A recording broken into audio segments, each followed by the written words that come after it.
Hi hello it's me Aishwarya. Master Shri Adish എന്ന YouTube ചാനലിലേക്ക് എല്ലാവർക്കും സ്വാഗതം. ഇന്ന് ഞാൻ നിങ്ങളുമായി ഷെയർ ചെയ്യാൻ പോകുന്നത് വിവാഹ ജീവിതം എങ്ങനെ സുന്ദരമാക്കാം എന്നതിനെ കുറിച്ചാണ്. വീഡിയോയിലേക്ക് പോകുന്നതിന് മുൻപ് നിങ്ങളുടെ റിലേഷൻഷിപ്പിൽ എന്തെങ്കിലും ഇഷ്യൂസ് നിങ്ങൾ ഫേസ് ചെയ്യുന്നുണ്ടെങ്കിൽ മാസ്റ്റർ ശ്രീ ആദിഷിന്റെ പേഴ്സണൽ കോച്ചിങ് നിങ്ങൾക്ക് ആവശ്യമാണെങ്കിൽ മുകളിൽ കാണുന്ന നമ്പറിലേക്ക് നിങ്ങൾക്ക് വിളിക്കാവുന്നതാണ്. എല്ലാവരും ആഗ്രഹിക്കുന്ന ഒരു കാര്യമാണ് വിവാഹമെല്ലാം കഴിച്ച് സെറ്റിൽഡ് ആയി നല്ലൊരു വിവാഹ ജീവിതം മുന്നോട്ട് കൊണ്ടുപോകണമെന്ന്. ഇങ്ങനെയായിരിക്കും ഒരു 99% ആളുകളും ചിന്തിക്കുന്നുണ്ടാവുക. ബാക്കിയുള്ള ഒരു 1% മാത്രമായിരിക്കും വിവാഹമൊന്നും വേണ്ട, ഒറ്റയ്ക്ക് മതി, അല്ലെങ്കിൽ ഒരു കന്യാസ്ത്രീ ജീവിതം, അങ്ങനെയുള്ള ഒരു വിവാഹ ജീവിതത്തെ മാറ്റി നിർത്തുന്നവർ വളരെ കുറവായിരിക്കും അല്ലേ. അപ്പോൾ ഇങ്ങനെ ഒരു വിവാഹ ജീവിതം, നിങ്ങളുടെ വിവാഹ ജീവിതം നല്ല രീതിയിൽ മുന്നോട്ട് കൊണ്ടുപോകണമെങ്കിൽ ആ ഒരു ജീവിതത്തെ സുന്ദരമാക്കുന്നതിന് വേണ്ടി നിങ്ങൾ ചെയ്യേണ്ട ചില കാര്യങ്ങളുണ്ട്. നിങ്ങൾ എന്തൊക്കെ ശ്രദ്ധിച്ചാലായിരിക്കും ആ ഒരു ജീവിതം നിങ്ങൾക്ക് നല്ല രീതിയിൽ മുന്നോട്ട് കൊണ്ടുപോകുക എന്നതിനെ കുറിച്ചാണ് ഇന്ന് പറയുന്നത്.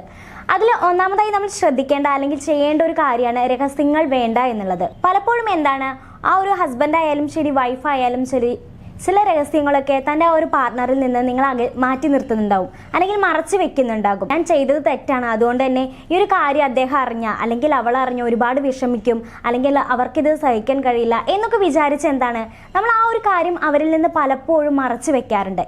ഇങ്ങനെ ഈ ഒരു ചിന്ത തന്നെയാണ് പലപ്പോഴും ആ ഒരു കുടുംബജീവിതത്തെ മോശമായ രീതിയിൽ ബാധിക്കുന്നുണ്ടാവുക. നിങ്ങൾ കണ്ടിട്ടുണ്ടാവും, ഒരു എക്സാമ്പിൾ പറയുകയാണെങ്കിൽ ഇവർ വിവാഹിതരായാൽ എന്നുള്ള ഒരു മൂവിയിൽ ആ ഒരു വിവാഹത്തിന് മുൻപ് തന്നെ ആ ഒരു വൈഫാകാൻ പോകുന്ന ആ ഒരു പെൺകുട്ടിയോട് ആ ഒരു ഹസ്ബൻഡ് ചെയ്ത ഒരു ചെറിയൊരു മിസ്റ്റേക്ക് ഉണ്ട്. പക്ഷെ വിവാഹശേഷം എന്ത് ചെയ്യുന്നില്ല, ആ ഒരു തെറ്റിനെ കുറിച്ച് അവരോട് സംസാരിക്കുന്നില്ല. അത് തന്നെയാണ് അവരുടെ കുടുംബജീവിതത്തെയും പിന്നീട് ബാധിക്കുന്നത്. കാരണം നമ്മളിങ്ങനെ അവർ വിഷമിച്ചേക്കാം, അല്ലെങ്കിൽ നമ്മളെ മനസ്സിലാക്കാതെ പോയേക്കാം എന്നൊക്കെ വിചാരിച്ച് പല രഹസ്യങ്ങളും നമ്മൾ അവരോട് മറച്ചു വെക്കാറുണ്ട്. പക്ഷെ പിന്നീട് ജീവിതത്തിൽ ഏതെങ്കിലും ഒരു ഘട്ടത്തിൽ വെച്ച് അവരിത് അറിയുന്നുണ്ടാകും. ആ അറിയുന്നത് ഒരുപക്ഷെ നമ്മുടെ ഫ്രണ്ട്സിൽ നിന്നോ അല്ലെങ്കിൽ നമ്മുടെ മറ്റു ഫാമിലി മെമ്പേഴ്സിൽ നിന്നോ ഒക്കെ ആയിരിക്കാം. ഒരുപക്ഷെ അത് തന്നെ ആയിരിക്കാം അവർ ഏറ്റവും കൂടുതൽ വേദനിപ്പിക്കുന്ന ഒരു കാര്യം എന്ന് പറയുന്നത്. കാരണം ഇങ്ങനെ ആ ഒരു രഹസ്യത്തെക്കുറിച്ച് അവർ അറിയുന്ന ഒരു നിമിഷം ചോദിക്കുന്നുണ്ടാവുക, എന്തുകൊണ്ട് എന്നോട് അന്ന് അത് പറഞ്ഞില്ല എന്നായിരിക്കും. ആ ഒരു തെറ്റ് എന്താണെന്നായിരിക്കില്ല അവർ ചോദിക്കുന്നുണ്ടാവുക, എന്തുകൊണ്ട് എന്നോട് ഇത് നേരത്തെ പറഞ്ഞില്ല എന്നായിരിക്കും. അപ്പോൾ ഈ രഹസ്യങ്ങൾ മറച്ചു വെക്കുന്ന ഒരു ശീലം നിങ്ങളിലുണ്ടെങ്കിൽ അവരെ വേദനിപ്പിക്കുമെന്ന് കരുതിയിട്ടായിരിക്കാം നമ്മൾ ഒരുപക്ഷെ പറയാതിരിക്കുന്നത്. എങ്കിൽ കൂടി എന്ത് ചെയ്യുക, നിങ്ങൾക്ക് പറ്റിയിട്ടുള്ള ഒരു തെറ്റായിരിക്കാം, അത് നിങ്ങൾ തുറന്നു പറയാൻ വേണ്ടി ശ്രമിക്കുക. നമുക്കറിയാം, മനുഷ്യന്മാരാണ്, ചില സന്ദർഭങ്ങളിലൊക്കെ നമുക്ക് ചില തെറ്റുകളും കുറ്റങ്ങളും ഒക്കെ നമ്മൾക്ക് സംഭവിക്കാറുണ്ട്. അത് തുറന്നു പറയുകയും അതിന് നമുക്ക് പരിഹാരം കാണാൻ പറ്റുമെങ്കിൽ അത് ചെയ്യുകയുമാണ് ചെയ്യേണ്ടത്. അപ്പോൾ ഒരു ഹസ്ബൻഡ് ആയാലും ശരി, വൈഫായാലും ശരി, ഒരിക്കലും നിങ്ങൾക്കിടയിൽ രഹസ്യങ്ങളോ ഒരു മറകളോ ഇല്ലാതെ തന്നെ മുന്നോട്ട് പോകാൻ വേണ്ടി ശ്രമിക്കുക. ഇതാണ് നിങ്ങളുടെ ആ ഒരു വിവാഹ ജീവിതം നല്ല രീതിയിൽ മുന്നോട്ട് പോകണമെന്ന് നിങ്ങൾ ആഗ്രഹിക്കുന്നുണ്ടെങ്കിൽ ആദ്യം ചെയ്യേണ്ട ഒരു കാര്യം. ഇനി രണ്ടാമതായി പറയുന്ന ഒരു കാര്യമാണ് വഴക്കുകൾ കൈകാര്യം ചെയ്യാൻ പഠിക്കുക എന്ന് പറയുന്നത്. എന്ന് വെച്ചാൽ ഏതൊരു കാര്യത്തിലായാലും ശരി, ഞാൻ പറയുന്നതാണ് ശരി, അല്ലെങ്കിൽ ഞാൻ ചിന്തിക്കുന്നതാണ് ശരി, എൻ്റെ അഭിപ്രായം മാത്രമാണ് ശരി എന്ന് ചിന്തിക്കുമ്പോഴായിരിക്കും ഏതൊരു കാര്യത്തിലും ഒരു വഴക്കുണ്ടാകുന്നത്.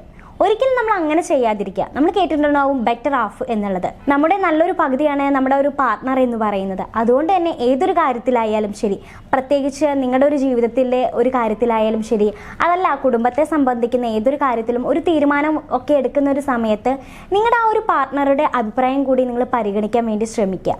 അതുപോലെ തന്നെ എന്തെങ്കിലും ഒരു വഴക്കൊക്കെ ഉണ്ടാകുന്ന ഒരു സമയത്ത് അത് പരിഹരിക്കാൻ വേണ്ടി ആരാണ് മുൻകൈ എടുക്കുന്നത്, അത് തീർക്കുന്നത് ആരാണ് എന്നതിനാണ് അവിടെ ഏറ്റവും വലിയ ഇമ്പോർട്ടൻ്റ് എന്ന് പറയുന്നത്. അതുപോലെ തന്നെ ഒരു വഴക്കുണ്ടാകുന്ന ഒരു സമയത്ത് അവരുടെ അടുത്ത് ചെന്ന്, തൻ്റെ ആ ഒരു പാർട്ട്ണറിൻ്റെ അടുത്ത് ചെന്ന് സാരല്ല അത് പോട്ടെ എന്ന് പറയാനുള്ള ഒരു മനസ്സ് നമുക്കുണ്ടായിരിക്കണം.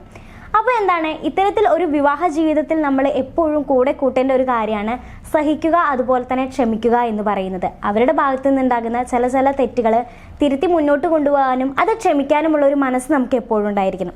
ഇത്തരത്തിൽ നിങ്ങൾക്കിടയിൽ ഉണ്ടാകുന്ന വഴക്കുകളെ എല്ലാം തന്നെ നല്ല രീതിയിൽ പരിഹരിച്ച് തന്നെ മുന്നോട്ട് പോകാൻ വേണ്ടി ശ്രമിക്കുക. മൂന്നാമതായി നമ്മൾ ശ്രദ്ധിക്കേണ്ട ഒരു കാര്യമാണ് അവരെ കൂടി ശ്രദ്ധിക്കുക എന്ന് പറയുന്നത്.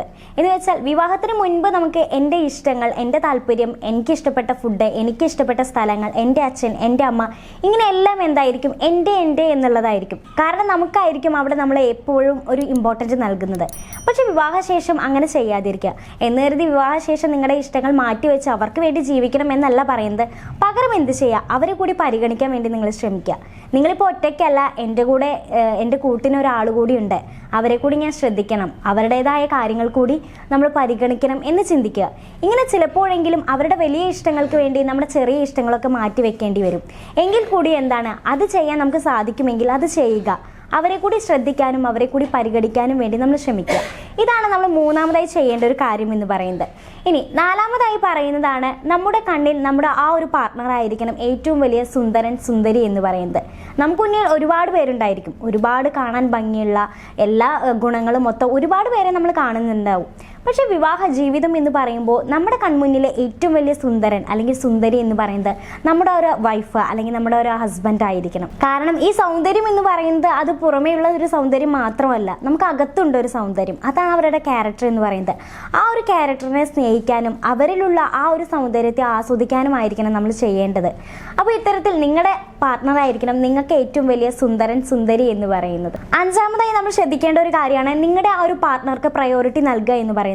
നമ്മൾ ചിലപ്പോഴൊക്കെ ചില സർപ്രൈസുകൾ കൊടുക്കാറുണ്ടല്ലേ അവർക്ക്. ആ സർപ്രൈസുകളെ കുറിച്ച് അവരെ മുൻകൂട്ടി നമ്മൾ അറിയിക്കാറില്ല. സർപ്രൈസ് എന്ന് പറയുന്നത് പോലും പറയാതെ ചെയ്യുന്ന കാര്യങ്ങളാണല്ലോ. അത്തരത്തിലുള്ള കാര്യങ്ങളൊക്കെ അവരോട് ആലോചിക്കാതെ അല്ലാതെ പറയാതെ ചെയ്യുന്നതൊക്കെ നല്ലതാണ്, ഓക്കെ ആയിട്ടുള്ള ഒരു കാര്യമാണ്. പക്ഷെ മറിച്ച് നിങ്ങളുടെ ജീവിതത്തിൽ അല്ലെങ്കിൽ കുടുംബവുമായി ബന്ധപ്പെട്ട എന്തെങ്കിലും ഒരു കാര്യത്തിൽ നിങ്ങൾ തീരുമാനം എടുക്കുന്നുണ്ടെങ്കിൽ നിങ്ങളുടെ ആ ഒരു പാർട്ട്ണറെ കൂടി അവിടെ പരിഗണിക്കാൻ വേണ്ടി ശ്രമിക്കുക. അവരുടെ അഭിപ്രായങ്ങൾ എന്താണെന്ന് അറിയാൻ വേണ്ടി ശ്രമിക്കുക. ഇത്തരത്തിൽ എല്ലാ കാര്യത്തിലും നമ്മളെക്കാൾ കൂടുതൽ ഒരു പ്രയോറിറ്റി അവർക്ക് നൽകാൻ വേണ്ടി ശ്രമിക്കുകയാണെങ്കിൽ നിങ്ങൾ തമ്മിലുള്ള ആ ഒരു സ്നേഹബന്ധം എന്ന് പറയുന്നത് നല്ല രീതിയിൽ നിങ്ങൾക്ക് മുന്നോട്ട് കൊണ്ടുപോകാൻ സാധിക്കും. ഇനി അടുത്തതായി ശ്രദ്ധിക്കേണ്ട ഒരു കാര്യമാണ് കമ്മ്യൂണിക്കേഷൻ എന്ന് പറയുന്നത്. ഏതൊരു റിലേഷൻഷിപ്പും അതിപ്പോൾ ഹസ്ബൻഡ് ആയാലും ശരി വൈഫായാലും ശരി ആ ഒരു റിലേഷൻഷിപ്പ് മാത്രമല്ല നിങ്ങൾക്കിടയിലുള്ള അല്ലെങ്കിൽ നിങ്ങൾക്കുള്ള ഏതൊരു റിലേഷൻഷിപ്പ് ആയാലും ശരി അത് നല്ല രീതിയിൽ നിങ്ങൾ മുന്നോട്ട് കൊണ്ടുപോകണമെങ്കിൽ അവിടെ ഒരു കമ്മ്യൂണിക്കേഷൻ എന്ന് പറയുന്നത് നല്ല രീതിയിൽ നടക്കണം. ഇത്തരത്തിൽ ആ ഒരു ഹസ്ബൻഡ് ആയാലും ശരി വൈഫായാലും ശരി നിങ്ങൾക്കിടയിലും നല്ലൊരു കമ്മ്യൂണിക്കേഷൻ നിങ്ങൾ കൊണ്ടുവരാൻ വേണ്ടി ശ്രമിക്കുക. ഒരുപാട് സമയമൊന്നും നിങ്ങൾ ഇരുന്ന് സംസാരിക്കണം എന്നല്ല പറയുന്നത്, പക്ഷെ കിട്ടുന്ന ഒരു 5-10 മിനിറ്റ് ആണെങ്കിൽ കൂടി അത് നല്ല രീതിയിൽ നിങ്ങൾ പരസ്പരം കമ്മ്യൂണിക്കേറ്റ് ചെയ്യാൻ വേണ്ടി ശ്രമിക്കുക. ഇതും എന്താണ് ആ ഒരു റിലേഷൻഷിപ്പിനെ നല്ല രീതിയിൽ മുന്നോട്ട് കൊണ്ടുപോകാൻ സഹായിക്കുന്ന മറ്റൊരു കാര്യമാണ്. ഇനി ശ്രദ്ധിക്കേണ്ട ഒരു കാര്യമാണ് ക്വാളിറ്റി ടൈം എന്ന് പറയുന്നത്. നമ്മൾ നേരത്തെ പറഞ്ഞു അവരുമായിട്ട് കമ്മ്യൂണിക്കേറ്റ് ചെയ്യാൻ വേണ്ടി നമ്മൾ സമയം കണ്ടെത്തണം എന്ന് പറയുന്നത്.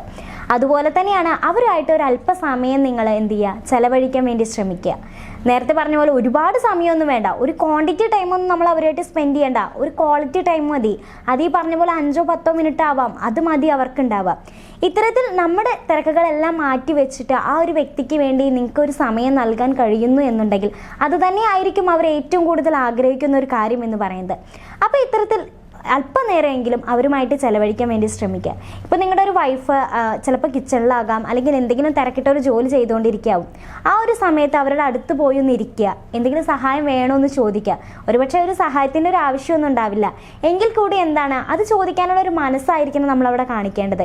ഇങ്ങനെ ഹസ്ബൻഡ് വൈഫിനോട് മാത്രം ചോദിക്കണം എന്നല്ല പറയുന്നത്, ഈ ഒരു വൈഫിനും ആ ഒരു ഹസ്ബൻഡിനോട് ചോദിക്കാവുന്ന ഒരു കാര്യമാണ് എൻ്റെ എന്തെങ്കിലും സഹായം വേണോ എന്നുള്ളത്. ഇത്തരത്തിൽ പരസ്പരം സ്നേഹിച്ചും അതുപോലെ തന്നെ പരസ്പരം നിങ്ങൾക്ക് വേണ്ടി അവർക്ക് വേണ്ടി അല്പം സമയം മാറ്റി വയ്ക്കാൻ നിങ്ങൾക്ക് സാധിക്കുന്നുണ്ടെങ്കിൽ ആ ഒരു ബന്ധം നിങ്ങൾക്ക് നല്ല രീതിയിൽ തന്നെ മുന്നോട്ട് കൊണ്ടുപോകാൻ സാധിക്കും. ആൻഡ് ലാസ്റ്റ് പോയിന്റ് ആണ് ബി ഫെയ്ത്ത്ഫുൾ എന്ന് പറയുന്നത്. പരസ്പരം വിശ്വാസവഞ്ചനകൾ കാണിക്കാതിരിക്കുക എന്നുള്ളത്. ഏതൊരു ബന്ധത്തിൻ്റെയും അടിസ്ഥാനം എന്ന് പറയുന്നത് ഒരു ട്രസ്റ്റ് തന്നെയാണ്. ഇത്തരത്തിൽ നിങ്ങളുടെ ആ ഒരു പാർട്ട്ണർക്ക് നിങ്ങളുടെ മേലുള്ള വിശ്വാസം തകർക്കുന്ന ഒരു പ്രവൃത്തിയും നിങ്ങൾ ചെയ്യാതിരിക്കുക. ഒരുപക്ഷെ അത്തരത്തിൽ വിശ്വാസം തകർക്കുന്ന ഒരു ചെറിയ പ്രവൃത്തി മതിയായിരിക്കും ആ ഒരു ബന്ധം തന്നെ ഇല്ലാതാകാൻ. പക്ഷെ അങ്ങനെ ഒരിക്കലും നമ്മൾ ചെയ്യാതിരിക്കുക. എപ്പോഴും ട്രസ്റ്റ് എന്ന് പറയുന്നത് നിങ്ങൾക്കിടയിൽ എപ്പോഴും ഉണ്ടായിരിക്കണം. അത്തരത്തിൽ മുന്നോട്ട് പോകണമെങ്കിൽ അങ്ങനെയുള്ള പ്രവർത്തികളൊന്നും നമ്മൾ ചെയ്യാതിരിക്കുക. സോ ഇത്രയും കാര്യങ്ങൾ നിങ്ങൾ ശ്രദ്ധിക്കുകയാണെങ്കിൽ നിങ്ങളുടെ ആ ഒരു വിവാഹ ജീവിതം എന്ന് പറയുന്നത് നല്ല രീതിയിൽ മുന്നോട്ട് കൊണ്ടുപോകാനും അതുപോലെ തന്നെ നിങ്ങൾ ആഗ്രഹിക്കുന്ന രീതിയിൽ തന്നെ നിങ്ങൾക്ക് ജീവിക്കാനും സാധിക്കും. ഈ ഒരു വീഡിയോ നിങ്ങൾക്ക് യൂസ്ഫുള്ളായി തോന്നിയെങ്കിൽ തീർച്ചയായും ഷെയർ ചെയ്യുക, ലൈക്ക് ചെയ്യുക, നിങ്ങളുടെ അഭിപ്രായങ്ങൾ കമൻറ്റ് ചെയ്യുക. ഈ ഒരു ചാനൽ നിങ്ങൾ ആദ്യമായാണ് കാണുന്നതെങ്കിൽ ചാനൽ സബ്സ്ക്രൈബ് ചെയ്യുക. മറ്റൊരു നല്ലൊരു വീഡിയോയുമായി കാണുന്നവരെ നന്ദി, നമസ്കാരം.